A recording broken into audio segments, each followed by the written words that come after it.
Hey guys! Good evening!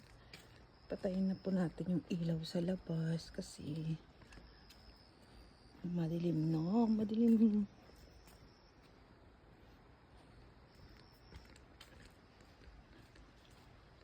It's a rainy day. Yan. Patayin na natin. Kasi po pinapatay ko yan pag 9 o'clock na. Yan. Tsaka yun sa temple, patayin na natin.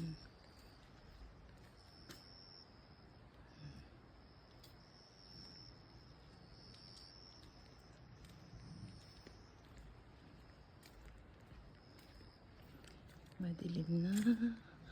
Madilim na madilim. Yan.